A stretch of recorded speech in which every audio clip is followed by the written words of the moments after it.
Okay, so here comes the pain. At least if you're a Yankees fan, here comes the pain because we are going to talk about the World Series real quick. So, here's the thing about what's been going on in my life. Obviously, I mentioned I've been gone on vacation for the last few weeks. So, unfortunately, considering I was in other countries for most of this, I was not really able to see any sort of any kind of sport, anything. I watched a little bit of European basketball because I'm a psycho, and I just really like watching any kind of basketball. But I was not really able to watch any playoff games. I wasn't able to watch any NFL games. I wasn't able to watch really anything. I was able to luckily get enough internet in spots here and there to be able to keep up with my fantasy teams. But that's really about it. I didn't get to watch really anything. And so I completely missed the Aaron Judge is struggling mightily train until I was back in the country last week. So this has been really, really crazy. If you guys have not been following it here, I'm going to pull up Aaron Judge's stats for you and we're going to dive in.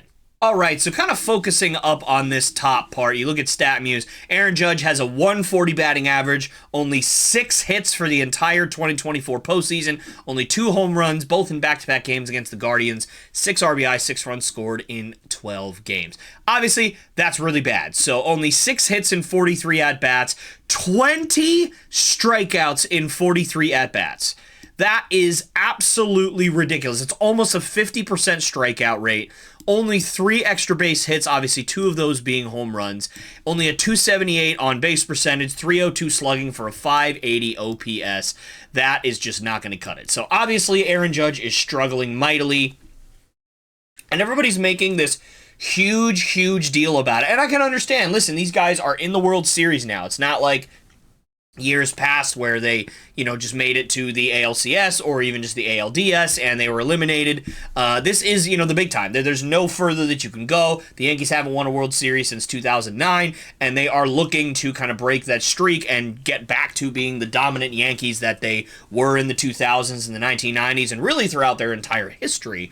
And this is, a guy that's being paid upwards of $45 to $50 million a year, somewhere in that range, and he's just not coming through for you. But here's the thing. I don't know why anybody's surprised.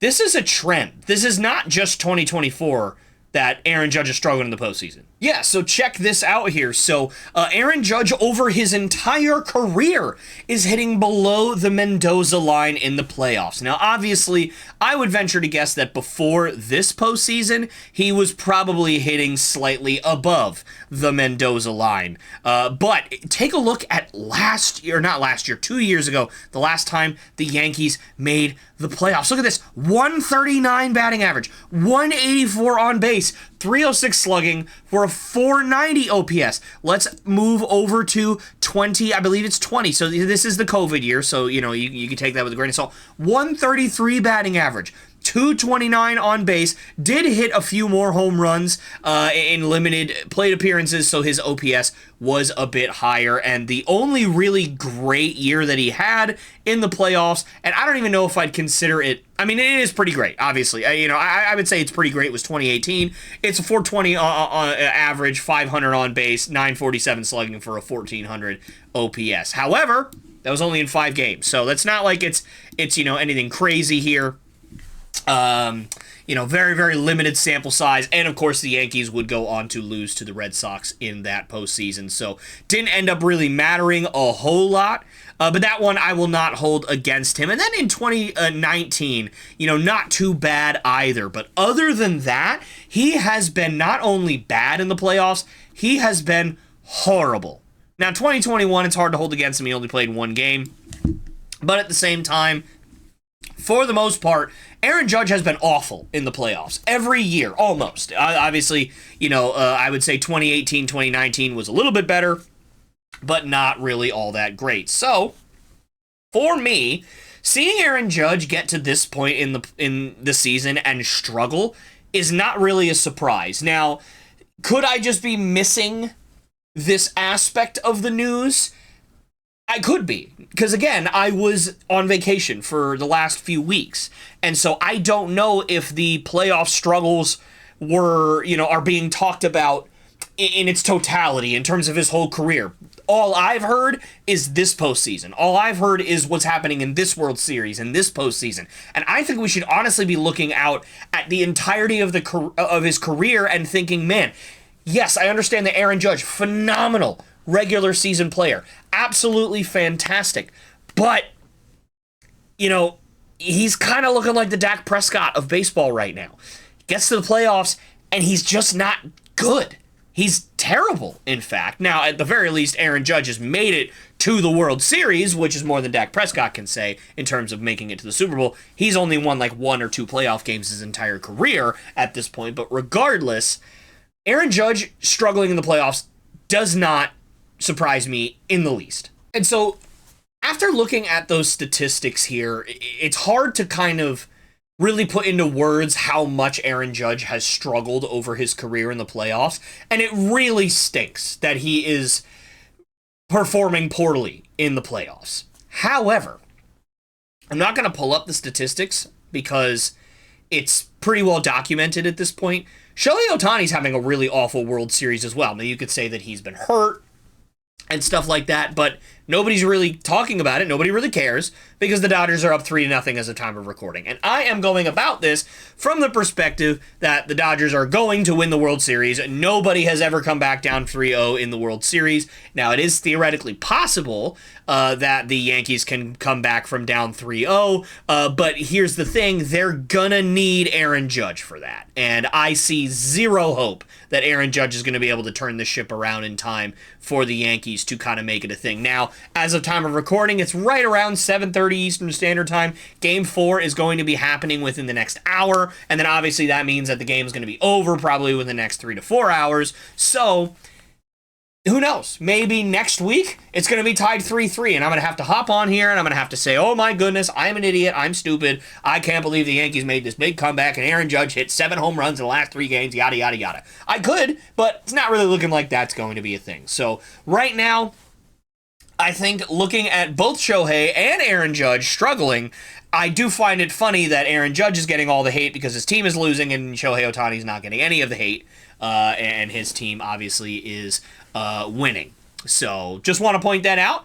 Now, listen, as you guys know, I'm as big of a Shohei Ohtani fan as anybody on the planet. I mean, I think he's the best baseball player I've ever seen. I think he's the best baseball player that just about anybody has ever seen. And my dad and I actually had a, not necessarily a bet, but I said that I didn't think that Shohei Ohtani was going to pitch in the World Series at all, and he thought that, they would just throw him out there for, one batter or something to say that, maybe he's the first player to ever pitch and play the field and hit and all that stuff maybe. And obviously they announced right at the beginning of the World Series that was not going to be happening, and so now obviously I guess it could.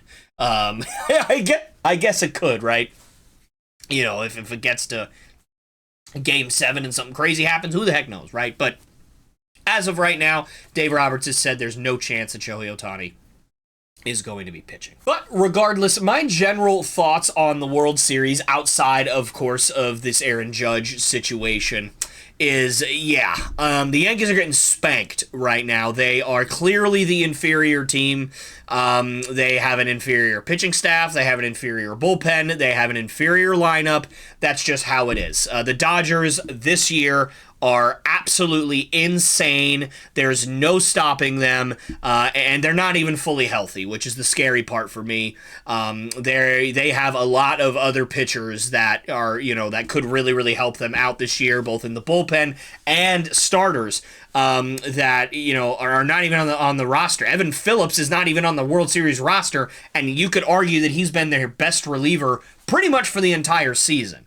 And he's not even on the World Series roster right now. And I don't know, you guys let me know in the comments section if there was any sort of specific reason for that, if he was hurt or if it was performance-based, which I don't understand how it'd be performance-based because from what I've seen, he's had a good postseason.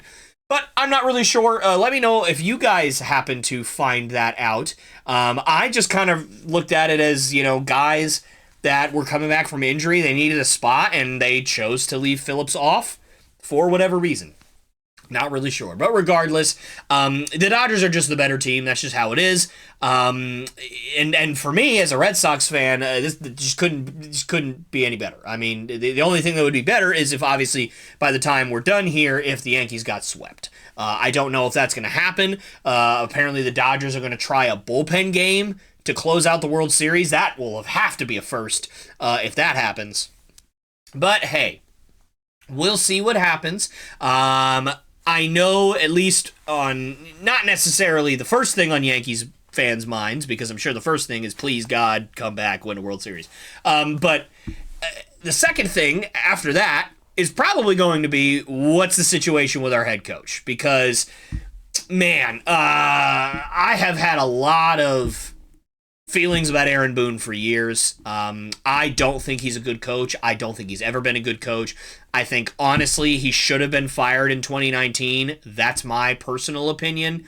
I think that he's just a bad baseball coach. I don't think he makes adjustments when they need to be. I think he's quite bullheaded with a lot of his decisions. And, maybe a lot of that's the front office. Maybe he doesn't have as much power as other head coaches in order to change the lineup or anything. Because you see that. Some managers have quite a bit of autonomy and power to do whatever they want, personnel-wise, in terms of who plays where and when, and who goes where in the lineup. And some front offices basically tell their head coach, nah, these are the guys that are playing, this is the order, and that's it. So maybe Aaron Boone falls on that second side. But, for me, I think he should have been fired years and years ago, and I'm hoping that I can get my friend Andy Riley on the podcast here next week. I still have not talked to him about that yet, but Andy, if you're watching, it's coming. If I haven't texted you already, it's coming. So I'm hoping to get him on next week so we can talk more in depth about this, but we've been texting back and forth a little bit, talking about Aaron Judge, talking about the Yankees, talking about this situation, and he brought up a great point, and he thinks that the worst decision that Aaron Boone has ever made is continuing to bat Aaron Judge in the 3-hole, despite the fact that he's only hitting, again, 140 in this postseason, and he's just not very good. So, here's my thoughts on that. And again, hopefully he'll come on the podcast soon and we can get more in depth on this. But my thoughts on this are, I have seen Aaron Boone. Now, unfortunately, the stakes weren't as high with other decisions that he made because they weren't in the World Series. But I have seen Aaron Boone trot out the same lineup all year, despite the fact that they had the same weakness for like 4 straight years, which is they were all righties that could not hit sliders away. They were just whiffing. I've seen him play Josh Donaldson for 1.5 years straight, despite the fact that Josh Donaldson was absolutely awful for that entire time. I have seen him play Miguel Andujar at third base and almost single-handedly destroy that poor guy's career trying to learn a new position in the middle of the season. I have seen how they have handled things like the Anthony Rizzo concussion, where he continued to play, despite the fact that he was clearly not right, for months and months and months, and then finally they put him on the IR, and I don't remember how long he ended up missing from there, but he was playing through head and neck injuries for months, and the training staff was just letting him go, letting him do it, when clearly player safety should be your number one priority. Winning should not trump the safety of your players, especially if you are the head coach. In any other sport, any other time, especially in the regular season. This isn't playoffs we're talking about now. This is regular season, like in the beginning of the year, April, May, June, right? Any other sport, any other coach, you're going to see extra caution with all these things, right? Take a look at the Celtics, for example. Right now, Sam Hauser has, a little bit of a pulled muscle in his back or a little bit of a strain in his back. If this was the playoffs, he would be playing through it right now. But instead, he has sat out the last 3 games for the Celtics. 1, because the Celtics are good enough without him. They don't really need him to play through it. But 2, because it's the beginning of the season, and they are giving Sam Hauser an abundance of caution so that this back issue doesn't continue to creep up over and over and over again throughout the year. There's countless examples of situations like this all across not only the NBA, but the NFL, the MLB, the NHL, the MLS. Every other sports organization does this. At the beginning of the season, they will apply an abundance of caution to injured players or to hurt players or to banged up players or to whatever. And then as the season progresses, as these players start to, get minor nicks and minor injuries, you're going to see them play through it more and more and more. And then when the playoffs come around, those minor injuries usually don't force players to sit out for an extended period of time. Now, obviously, severe injuries force you to sit out, but there are, guys that are playing through, torn hamstrings and, busted up knees. I mean, look at a guy like Joel Embiid, who basically for the last 5 years has played through countless injuries in the playoffs and has been forced to miss time for those same injuries at the same time. And it just seems to happen every single year. So, regardless, the only time I've ever seen an abundance of caution not really taken place is a couple of times in football, most recently the Anthony Richardson situation from a few weeks ago before I left, where, he ran and hurt his hip, and they took him out and then brought him back in, and the first play that they called was a design QB run where he just collapsed to the ground because he couldn't put any weight on his leg, and then they finally took him out for the rest of the game. Like, that was the only one that I've seen that was just really stupid. But that Anthony Rizzo situation, for those of you guys who do not remember, was absolutely catastrophically bad. I mean, it was horrible. I've never seen a player get so mismanaged by a coach and by a medical staff in my life. Now, am I going to put all that onus and all of that, terrible decision-making on solely Aaron Boone? Of course I'm not. He's not the only one that had a say. And who knows, maybe he even had no clue that Anthony Rizzo was hurt at all. Maybe Anthony Rizzo was just telling him every day, yep, good to go, coach, yep, good to go, coach, yep, good to go. And but that's all Aaron Boone needed. Okay, great. Starting first baseman, starting DH, whatever. But I don't know that. All I know is that this guy was hurt for months and months and months, and they continue to play him. Not only that, he wasn't playing well. He was struggling so bad to hit the ball. He was hitting somewhere around 130, 140, kind of similar to what Aaron Judge is doing. And instead of, giving him a few days off, letting him clear his head, he just kept on throwing Anthony Rizzo out there. Just over and over and over and over and over again. Just hoping and praying that Anthony Rizzo would get over this unbelievable slump that he was in. So even if he didn't know that he was hurt, he's still watching this guy just struggle so bad every single day for a month, 2 months, however long it ended up lasting. And just kept throwing him out there. Didn't make an adjustment, didn't move him up or down in the lineup, just kept on saying, get out there, you'll be fine. I have seen Aaron Boone make such dumb decisions over his career. I have heard him say the stupidest things that a head coach has made. Does anybody remember how, what did he call them, sickos or something? He got a bunch of killers out there, or a bunch of sickos out there, or whatever it was that he called, the Yankees back in 2018 or 2019. Well, guess what? Every other team in the MLB used that as marketing and used that as motivation to absolutely obliterate the Yankees for the rest of the season.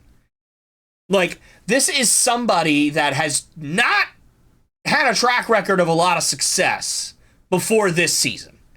Yes, they've had good regular season teams, but every time they play the Astros, there's no adjustments. There's no growth. There's no, hey, we're going to do this instead of this. Hey, we've faced this guy like 5 times the last 5 postseasons, and he's really dominated us.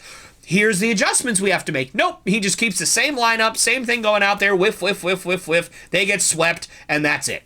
There's no adjustments on the offensive end, on the pitching side, on the defensive end. There's nothing. There's never been any adjustments made throughout his entire career. So, when I see Aaron Boone staying with his best player, who the organization is paying 45, 50 million, whatever it is, dollars a year, and who just came off the second greatest hitting season maybe ever in the American League, 58 home runs, 120 RBIs, all that stuff. And he's struggling in the postseason, and him sticking with him, riding it out and saying, you know what, if we're going to go down, I'm going to go down riding the horse that got me here. That's actually the least weird thing I feel like Aaron Boone has done. Now, does that excuse him doing it? No. Is it as fireable to me as what he did to Anthony Rizzo? Heck no. No, it isn't. It is not the most fireable thing that Aaron Boone has ever done, in my opinion. Now, again, I'll say this for a third time now. The stakes are much higher to make a mistake now than it was in those previous mistakes. With the playing Josh Donaldson for a year and a half and the playing Anthony Rizzo when he was hurt and all that stuff. I understand. The stakes are much higher, so it seems much worse. But let's think about this. If we can go back in history, just roll with me here. If we can go back in history, can anybody name any head coach in Major League Baseball history that took a team to the World Series and was fired that offseason when they lost the World Series? Can anybody name that play? Anybody name that coach? Can anybody name a time where that's happened? I can name one, and that was A.J. Hinch in 2018. Because of the garbage can scandal, he was fired from the team when they lost the World Series. So, I look at it from the perspective of, I don't remember or recall any time that the World Series losing head coach was fired that offseason. The closest that I can come up with in any sport, is not even the most comparable. It is a few years ago, and I mentioned this a couple times on this channel, if you follow. A few years ago, I think it was 2016, 2017, something like that, maybe even 2018. So right around the same time, actually, as the A.J. Hinch stuff. I think A.J. Hinch was actually 2019. I think it was following the 2018 World Series. I'm pretty sure. But right around 2018, Dwayne Casey, who was the then head coach of the Toronto Raptors, took his team to the number 1 seed in the East and ended up facing LeBron James and the Cleveland Cavaliers in the Eastern Conference semifinals. So they didn't make it to the NBA Finals, but they made it to the Eastern Conference semifinals. And LeBron, basically by himself, blew them out of the water. Just absolutely annihilated the Raptors. Swept them, beat them twice in their own building. It's where the whole LeBronto kind of gig started, right? Dwayne Casey, again, took this team, the number 1 seed in the East. I believe was the first unanimous Coach of the Year. Maybe it wasn't unanimous, but definitely won Coach of the Year. And then that offseason was fired anyway. Took the team to a number 1 seed, won Coach of the Year, was fired anyway. That's the only thing that I can compare to if Aaron Boone were to be fired after going to the World Series. I cannot think of any other time in history that has happened. Now, if any of you guys happen to know a time that this occurred in any of the major sports, outside of A.J. Hinch, of course, please let me know what you guys come up with. I know that Alex Cora was fired shortly after winning the World Series in 2018, but I don't think it was that offseason. I think it was the next offseason that he ended up getting let go. Or maybe even 2 off seasons before that. Or after that, I should say. So, not the same. But obviously I could be wrong there. I don't think I am, though. So, I can't recall this ever happening. But if you guys happen to know if this ever happened, please let me know in the comments section so that I can get my research right. But in looking everything up, I didn't find any comparable situation to if Aaron Boone were to get fired. With that being said, Aaron Boone should be fired. Because, now look, it's not because of the World Series. It's not because of him sticking with Aaron Judge. I actually think that's the least weird mistake that he probably could have made. Like, again, you're riding the horse that got you there. I understand, maybe he should make the adjustment. Maybe you should throw Judge in the 3-hole. Maybe you should even throw Jazz in the 4-hole and have Aaron Judge hit 5th, or just go Stanton Judge. Just flip him. Drop him one spot in the order. And batting cleanup's not a bad time either, and neither's batting 5th. But, maybe you make that adjustment. But I understand his thought process of, what? I'm going to ride the horse that got me here. I don't care. We're going down being the team that we've been all season. You know what? I kind of respect it in a lot of ways. I think it's stupid, but I respect it, right? I just think that he's a bad coach. I really do. I think, for me, the reason why the Yankees got to where they are right now, in terms of being in the World Series this year, is because they went out and traded for Juan Soto. I think that is literally the reason that they are here. Because before Juan Soto got there, there was nothing. There was no hope. Imagine this team without Juan Soto. That's what it's been like for 5 years. This team would have won 85 games, maybe 80 games, and that would have been it. But when they traded for Juan Soto, that's when I hitched myself to the Yankees wagon and said, you know what? I think they're winning the division. And guess what? Everybody said that I was dumb for saying that at the beginning of the season, because the Baltimore Orioles just got through winning 158 games last year, and they got better this offseason. Better. I didn't think they got better. I thought they were going to win around 88 or 90 games, and guess what? That's about what they won. Maybe a little more. Maybe ended up winning 92 or 93, whatever it was, but still, regardless, and they got smoked in the playoffs again.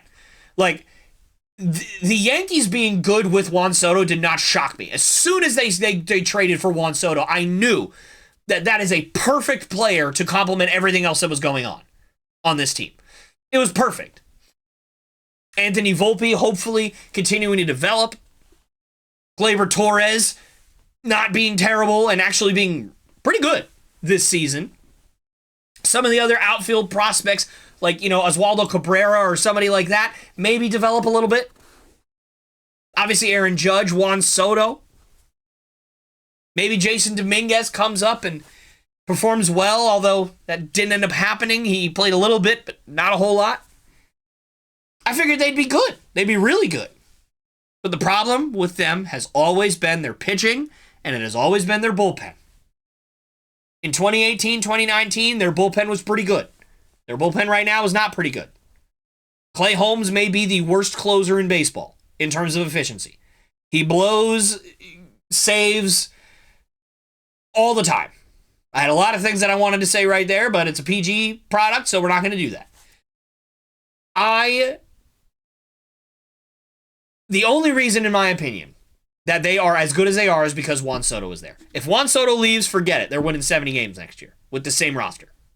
Same configuration. That's just how I feel. But I suppose I could be wrong. However, the third thing on Yankees fans' mind should be, are we going to re-sign Juan Soto? Or do we even want to re-sign Juan Soto? Now, you should want to. Anybody who watched Juan Soto play in pinstripes this year and that doesn't want to re-sign him and calls themselves a Yankees fan makes no sense to me. I don't care how much money you have to pay the guy. There's nobody on planet Earth like Juan Soto. He is a once-in-a-generation type of player. I'm not saying that he's the best player in the world. He's not. He definitely has his flaws and his limitations. But there is nobody that I've ever seen in my lifetime that gets on base at the clip of Juan Soto other than Barry Bonds. He's the only one that gets on base like Juan Soto does. And you can actually argue that Juan Soto gets on base better than Barry Bonds did. He is perfect for the Yankees. Left-handed swinging bat in Yankee Stadium with that short porch in right field is perfect. The attitude, the way he looks in pinstripes, the way he carries himself, the way he obviously again carries himself in the media, how much he's beloved by his teammates, how much fun he has. He brings a whole new element to that locker room that I don't really think they had before.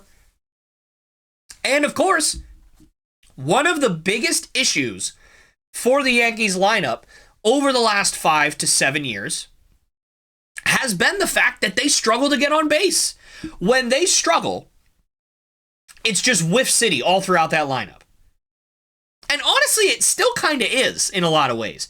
Rizzo is whiff city, Stanton's whiff city, Judge is whiff city, LeMahieu's whiff city, Volpe's whiff city, so on and so forth, right? But Soto's not. When he struggles, yeah, sure, he strikes out sometimes. Everybody does. But he's not going to be like the rest of that lineup where if he's struggling to hit the ball, he's just basically an automatic out and, you know, he's not going to be productive. No, he's still going to get on base at like a 375 to 400 clip, even when he's not hitting well. He's perfect for this team. He's perfect. There's no better fit for Juan Soto in baseball than being a New York Yankee. And it hurts me as a Red Sox fan to say, because I would love to see him in Boston. But he fits so perfectly in New York. So I don't know how anybody would not want to pay Juan Soto, especially how well he's played in the postseason. You see he's a big-time player. So why would you not want a guy who's like, what, 27? 26, 27? Just hitting his prime? Just kind of coming into his own? And yet has already won a World Series and was the best player on the team that won the World Series, arguably. Obviously, you might be able to say Anthony Rendon or Howie Kendrick, who won the World Series MVP that year. Or Steven Strasburg. You could make the argument for a bunch of guys, but it may have been Juan Soto, who I think at the time was what? 19? Not 19. Probably 21, 22, 23. Super young. Super young. So, I don't know how you wouldn't want to re-sign Juan Soto. So I'm going to assume everybody that's a Yankees fan is in the camp of we want to sign Juan Soto. Now you have to think about, are you going to re-sign Juan Soto? Because I'll tell you what. Forget about what you gave up for him, right? Forget about all that stuff. Forget about Michael King. Forget about all the stuff that you gave up for him. If you get Juan Soto for 1 year, you make it to the World Series, you get swept, and then he leaves, oh, that's a bad look. That is a bad look. The Yankees will struggle mightily to get free agents to sign there. They will struggle very badly to get big-time free agents to sign there. And over the last 5 years, the Yankees have taken big swings at big-time free agents and missed on just about all of them.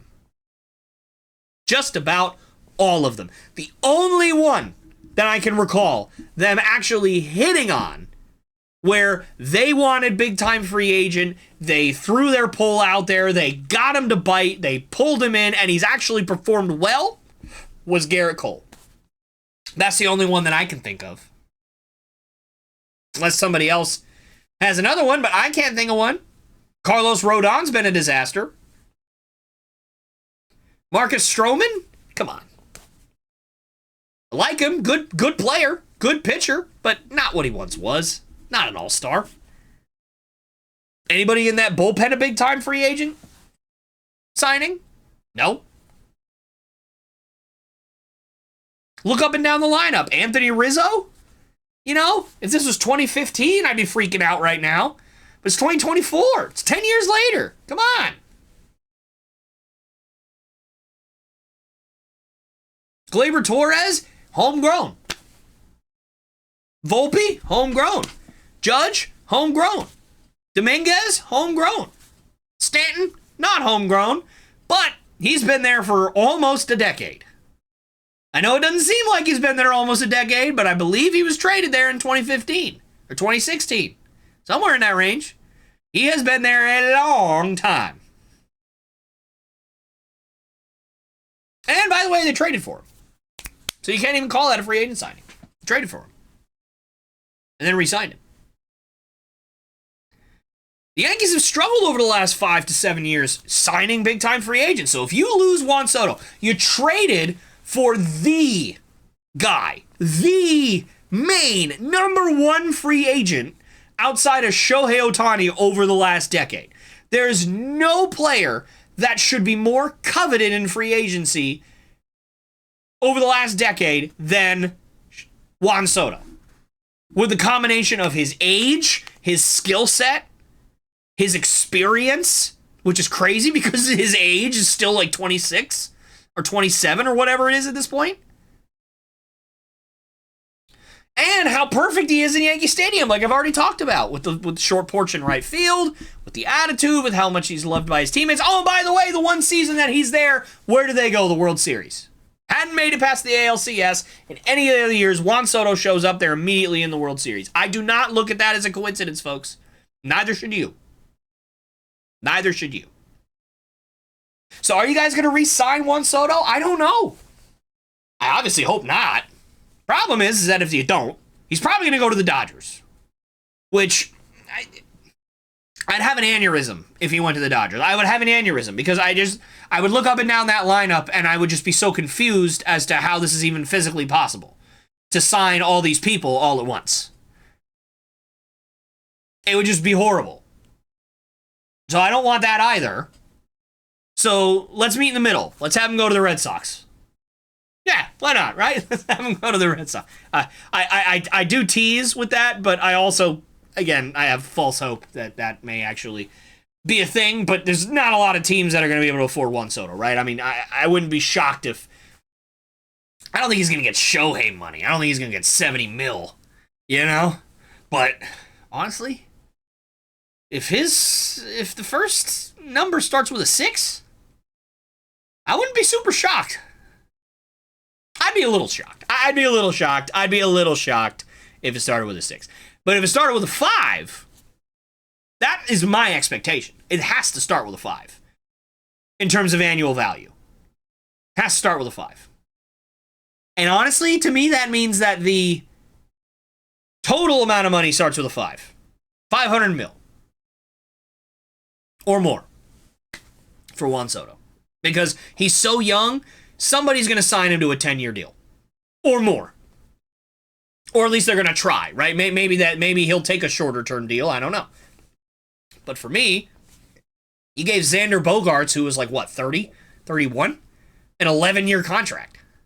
You gave Trey Turner, who's 30? 31? An 11-year contract. What are you going to give Juan Soto? He's 26 or 27. He's significantly younger than those guys were when they hit free agency. 15 years? 10 years? 12 years? 13? I don't know.